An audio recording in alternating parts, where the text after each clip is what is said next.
Assalamualaikum warahmatullahi wabarakatuh. Selamat datang di Sesnot. Rekan-rekan Sesnot, pada video pendek ini saya mencoba untuk membuat catatan tentang gempa yang terjadi pada hari ini, hari Jumat, tanggal 15 Oktober 2021. Video ini dibuat pada pukul 22:47 waktu Indonesia bagian Barat. Berdasarkan informasi dari USGS, terlihat pada gambar ini atau pada layar ini ada 3 gempa yang terjadi. 2 gempa sebenarnya terjadi di wilayah Indonesia, yaitu gempa yang terjadi di Laut Sulawesi, kemudian gempa yang terjadi di Laut Banda, kemudian yang satu ini gempa yang terjadi di Filipina 4,9. Kalau di Laut Banda itu 4,7 dekat dengan Pulau Tanimbar. Kemudian di Laut Sulawesi itu sekitar 4,5. Ini berdasarkan informasi dari USGS. Jika kita lihat 2 gempa ini, saya akan coba lihat pertama gempa yang terjadi di Tanimbar. Gempa yang terjadi di Tanimbar atau di Laut Banda, kedalaman gempa ini adalah 100 km, dan kalau kita lihat ini dari sebuah paper yang berjudul Geological Aspect of Banda Sea Ecosystem and How They Shape the Oceanographical Profile. Nah, ini saya lihat dari paper itu. Nah, ini ada yang menarik bahwa kalau kita perhatikan di sini sebuah profil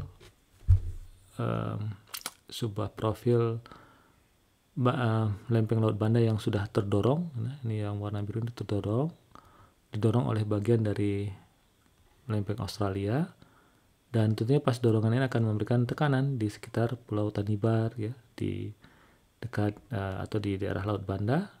Dan kalau kita perhatikan ini kedalamannya 100 kilo di sini. Kalau yang tadi 100 kilo berarti posisinya sekitar sini, ya. Jadi kedalaman 100 kilo, dan ini masih dipengaruhi oleh ada aktivitas tektonik yang merupakan dorongan dari bagian dari lempeng Australia terhadap slab Banda, ya. Ini slab Banda yang sudah terdorong, sudah masuk, ya.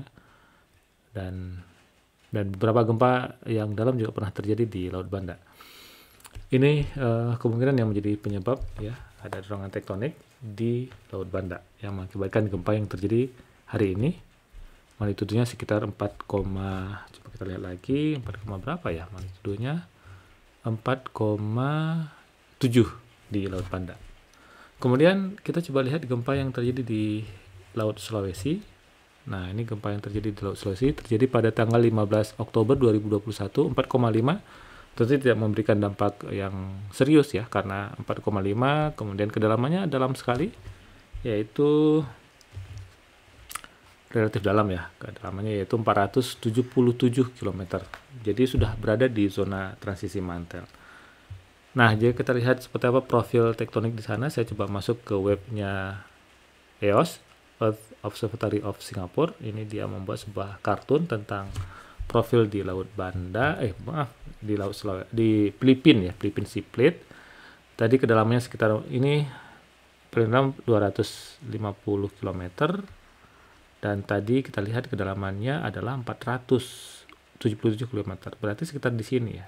Jadi sudah di ujung dari slab samudra yang masuk, ya, di ujung dari slab samudra, dan kemungkinan posisi gempa di ujung slab samudra itu dipengaruhi oleh adanya aktivitas slab pool. Jadi kayak tarik di ujung dari slab samudra yang sudah masuk di zona transisi mantel. Dan biasanya gempa-gempa ini terpicu oleh atau memiliki mekanisme sesar turun atau sesar normal. Nah, itu gempa yang terjadi di Laut Sulawesi. Jadi akibat adanya lempeng Filipina yang menunjam di bawah Eurasia. Ini bagian dari Eurasian Plate, ini bagian dari lempeng Laut Filipina, dan dia tidak lagi di bidang kontak. Kalau sini kita sebutkan di bidang kontak, mungkin sini, ya, bidang kontaknya, ya, bidang kontak antara lempeng samudra dan lempeng benua, tetapi dia sudah berada di ujung dari slab samudra atau di ujung dari lempeng samudra yang dipengaruhi oleh adanya slab pool di zona transisi mantel. Oke, itu yang kedua. kita lihat di sini, saya kembali lagi ke sini. Kemudian kalau yang ini di Filipina, dia kedalaman 10 kilo, kalau kita perhatikan kedalamannya 10 kilometer, dan tentunya ini dipengaruhi oleh adanya subduksi di Philippine Trench atau di Philippine Subduction. Kalau kita lihat tadi di gambar yang sebelumnya saya perlihatkan dari webnya EOS, berarti dia berada di bidang kontaknya karena 10 km di sini, di zona megatrust bisa kita sebutkan. Dan biasanya kalau seperti itu mekanisme dari gempanya adalah sesar naik. Kemudian saya coba lihat untuk kegempaan 7 hari terakhir. Kita perhatikan di sini untuk 7 hari terakhir. Kalau yang sebelumnya 3 gempa atau 2 gempa di wilayah Indonesia itu dalam 24 jam terakhir, kalau ini dalam 7 hari terakhir. Kita perhatikan di sini di zona tumbukan Laut Maluku lumayan ramai gempanya. Kemudian di sini di Laut Banda, di Papua ada beberapa gempa di sana. Kemudian ini di Laut Sulawesi yang tadi kita sebut, ini gempa-gempa dalam, gempa yang di atas 400 km, dan dia sudah berada di zona transisi mantel. Dan bagian dari lempeng Filipina menekan, kemudian sudah masuk di dalam, dan kedalaman di zona transisi mantel. Selain itu di wilayah Nusa Tenggara Timur ada 2 gempa, dan juga di selatan Jawa ada 1 gempa. Ini terjadi, seingat saya kemarin ya, terjadi kemarin di selatan Jawa, di Pacitan. Gempanya masih di bawah 5, jadi tidak begitu memberikan dampak yang serius. Kalau kita perhatikan secara regional, maka dominan kejadian gempa dalam 7 hari terakhir itu di wilayah timur, wilayah Indonesia ya, dominan. Jadi ini Jawa Timur ya, di wilayah timur wilayah Indonesia yang dominan terjadi gempa.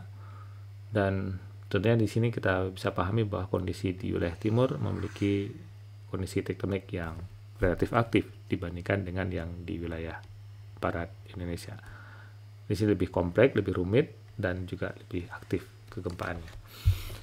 Kemudian saya coba lihat di secara global ya. Ini secara global, kegempaan secara global. Ada 1 gempa yang lumayan besar di situ, terjadi di Solomon Island, di Pulau Solomon, dan gempanya 6,4. Kemudian shake map-nya mencapai angka 6. Ya mungkin ini merusak ya. Jadi kalau udah angka 6 ini lumayan merusak. Kedalamannya relatif dangkal, yaitu 22,6 km, 6,4, tentunya akan memberikan dampak getaran dan juga mungkin merusak bagi beberapa bangunan yang ada di Solomon Island.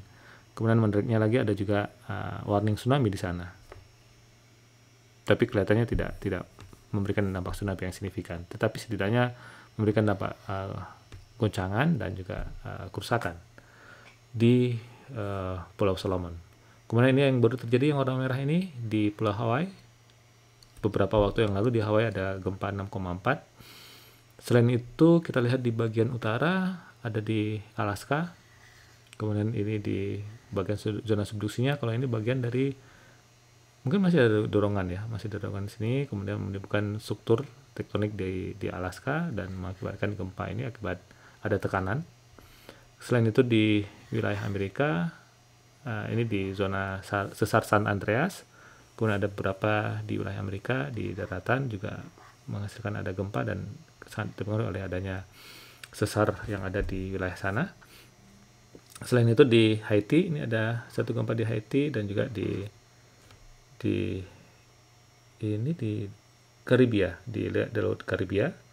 Dan ini di wilayah Bolivia ada beberapa gempa, dan saya pikir ini memang sering terjadi gempa dan sangat dipengaruhi oleh adanya aktivitas subduksi. Ini bagian dari zona subduksi dari lempeng Amerika Selatan, kemudian mendorong bagian dari, ini lempeng Pasifik, maaf, ini bagian dari lempeng Pasifik, kemudian mendorong bagian dari lempeng Amerika Selatan.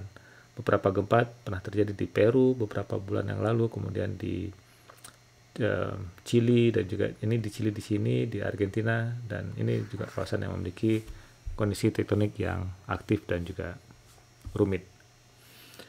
Oke, baik, saya pikir itu sedikit komentar. Tapi kalau kita lihat dari webnya BMKG. Webnya BMKG ada beberapa gempa terjadi kita lihat di sini di Laut Bali 3,1. Tentunya tidak memberikan dampak yang serius. Kemudian 4,4, 4,2, 3,4 di Halmahera, kemudian di zona Laut Maluku 3,1, kemudian di Seram 4,2, dan tentunya tidak ada gempa yang signifikan kecuali gempa yang terjadi di Laut Sulawesi. Di sini ada satu gempa yang tadi kita sebut ya, tadi kita ulas sebelumnya, ada 4,9 di Laut Sulawesi dan kedalamannya 488, dan ini sudah berada di zona transisi mantel. Oke, dan sebenarnya ada satu gempa di zona sesar Sumatera. Kalau di sini terlihat ya. Ini dari webnya IMSC, kita lihat ada gempa di zona sesar Sumatera. Gempa 4,0 dan 3,0, kedalamannya kalau dari ini 10 km kedalaman gempanya di zona sesar Sumatera. Dan ini dekat dengan Danau Singkarak. Ini Danau Singkarak, dan ada Danau Singkarak ini adalah merupakan danau tektonik yang terbentuk akibat adanya aktivitas sesar Sumatera, dan ini berada di zona segmen Sumani. Dan tahun 2007 ada gempa yang lumayan merusak terjadi di zona ini atau di segmen Sumani ini, yang memberikan dampak kerusakan di dekat dengan Danau Singkarak dan juga tanah datar di Sumatera Barat. Oke, baik, terima kasih. Itu yang bisa saya buat catatan pada rangkaian kejadian gempa yang terjadi pada tanggal 15 Agustus 2021. 15 Oktober maksudnya. 15 Oktober 2021. Terima kasih, salam sehat selalu. Assalamualaikum warahmatullahi wabarakatuh.